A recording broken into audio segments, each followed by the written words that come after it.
Hi dear friends, welcome back to sports dictator channel. Finally SRH అయితే ఒక విజయాన్ని సాధించింది. టేబుల్లో చివరి స్థానాల్లో ఉన్న రెండు టీమ్స్ మధ్య హోరాహోరీ పోరాటం జరిగిందని చెప్పొచ్చు. 5th వికెట్ వరకు కూడా ఆల్మోస్ట్ మ్యాచ్ టఫ్ ఉంది. ఎవరు అవునన్నా కదన్నా అప్పటి వరకు కూడా మ్యాచ్లో టెన్షన్ సిచ్యువేషన్ అయితే ఉంది. అక్కడ కమిందు మెండిస్ అండ్ నితీష్ కుమార్ రెడ్డి కూడా ఇవాళ కాస్త బాధ్యతాయుతంగా నిన్ను ఆడడం వల్ల మ్యాచ్ అయితే గెలుపొందడం జరిగింది. కానీ కొన్ని మిస్టేక్స్ అయితే చేసింది ఎస్ఆర్హెచ్. ఈ విజయం వల్ల అవన్నీ బయటికి అయితే రావట్లేదు. సో నెక్స్ట్ మ్యాచ్లో మీరు ఎవరు ఉంటే బాగుంటుంది అనుకుంటున్నారు, అంటే ఏ ప్లేయర్ని ఇంకా ఎక్స్ట్రా తీసుకుంటే బాగుంటుంది అనుకుంటున్నారు, ఎవరిని తీసేస్తే బాగుంటుంది అనుకుంటున్నారు, ఒక డిస్కషన్లో కామెంట్ అయితే చేయండి. ఐపీఎల్ అండ్ ఎస్ఆర్హెచ్ ఫ్యాన్స్ అంతా వీడియోని లైక్ చేయండి అండ్ సబ్స్క్రైబ్ కూడా చేసుకోండి. సో వీడియోలోకి వెళ్ళినట్లయితే చెన్నై సూపర్ కింగ్స్ మీద టాస్ గెలిచి బౌలింగ్ తీసుకుంది సన్ రైజర్స్ హైదరాబాద్. సో నేను టీముని చూడగానే షాక్ అయ్యా యాక్చువల్గా. ఎందుకంటే అప్పటి వరకు ఉన్న ఫామ్ ప్రకారం అభినవ్ మనోహర్ అంతకుముందు మ్యాచ్లో అతడు ఒక్కడు నిలకడగా ఆడాడు అండ్ స్కోర్ కూడా పెరిగేలా చేశాడు. 5 వికెట్లు వెంటనే పడ్డ అభినవ్ మనోహర్ అద్భుతంగా ఆడాడు. ఆ తర్వాత ట్రావిస్ హెడ్ని అభినవ్ మనోహర్ని ఇంపాక్ట్ సబ్లో పెట్టారు. సో ఆ నిర్ణయాన్ని చూసి నేనైతే షాక్ అయ్యా. ఇప్పుడు మ్యాచ్ ఎలాగో విన్ అయ్యాం కాబట్టి అది పెద్ద పట్టించుకోకపోవచ్చు, కానీ ఒక విధంగా అంత కన్సిస్టెంట్గా ఆల్రెడీ ఫామ్లో ఉన్న ప్లేయర్ని పక్కన పెట్టడం ఏంటి అని నాకు అప్పుడే అనిపించింది. అండ్ అదేవిధంగా మొహమ్మద్ షమీని తీసుకొచ్చారు. అతడు ఒక వికెట్ తీశాడు. మొదటి ఓవర్లోనే ఒక వికెట్ అయితే తీశాడు, కానీ అతను బౌలింగ్లో చాలా రన్స్ కూడా ఇచ్చాడు.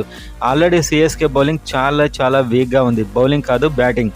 సో బ్యాటింగ్ చాలా వీక్గా ఉంది. వాళ్ళు బ్రేవిస్ని తీసుకొచ్చారు. అతడు అద్భుతంగా ఆడాడు. 42-25 బాల్స్లో కొట్టాడు. ఒక 4, 4 సిక్స్లు.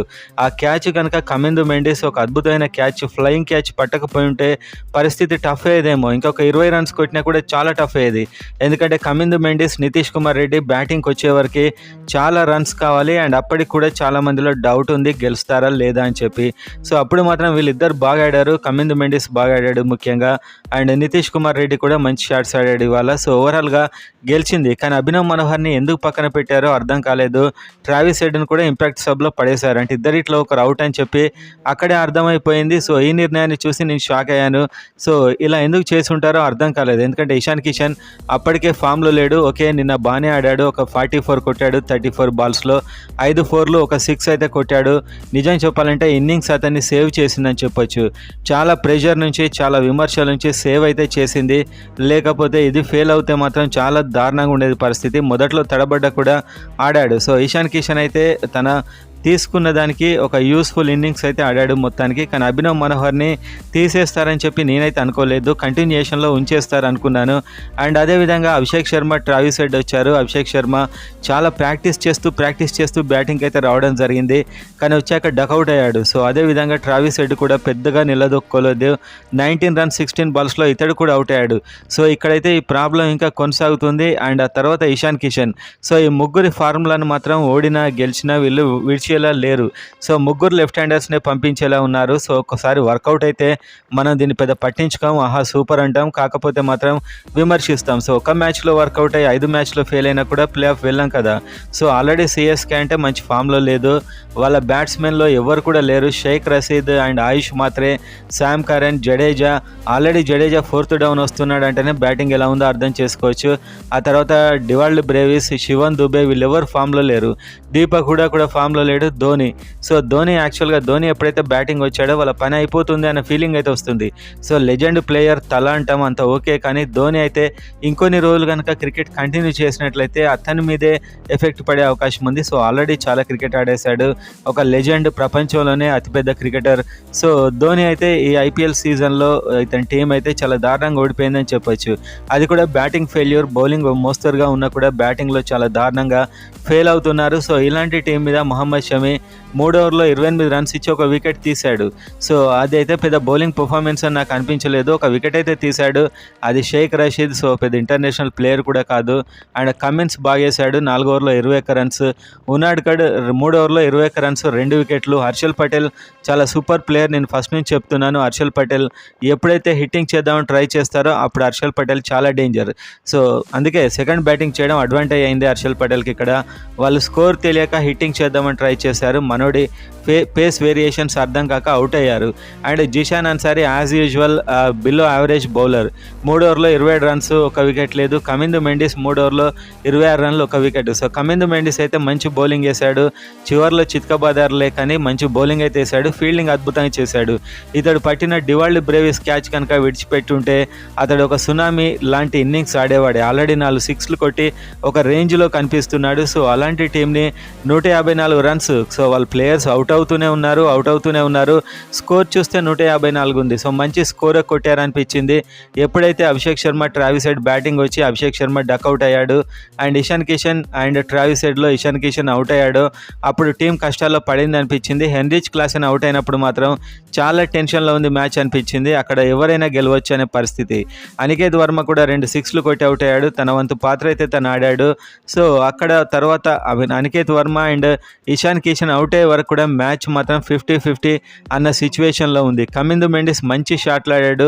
సో కమిందు మెండిస్ అక్కడ వికెట్ మీద నిలదొక్కున్నాడు. 22 బాల్స్లో 32. సో ఇక సన్ రైజర్స్ హైదరాబాద్ పరిస్థితికి వస్తే 3 అయితే గెలిచారు. సో ఇంకా ప్లే ఆఫ్ ఒకవేళ వెళ్దామంటే కోచ్ అయితే వెళ్తామంటున్నాడు అండ్ నితీష్ కుమార్ రెడ్డి కూడా ఆర్సీబీ వెళ్ళగా మనం ఎందుకు వెళ్ళమంటున్నాడు. సో ఓవరాల్గా మీరు చూస్తే ఇంకా నెక్స్ట్ ఆడాల్సిన మ్యాచ్లు గుజరాత్ టైటన్స్ అరివీర భయంకరమైన టీంతోని వాళ్ళ హోమ్ గ్రౌండ్లో ఆడాల్సింది. ఆ తర్వాత మన గ్రౌండ్లో ఢిల్లీ క్యాపిటల్స్తో ఆడాల్సింది. ఆ తర్వాత కోల్కతా నైట్ రైడర్స్తో కూడా ఎస్ఆర్హెచ్ ఓన్ మైదానంలోనే ఆడాల్సింది. సో వీళ్ళకైతే మంచి ఒక గుణపాఠం అయితే చెప్పాల్సిన అవసరం అయితే డెఫినెట్గా ఉంది.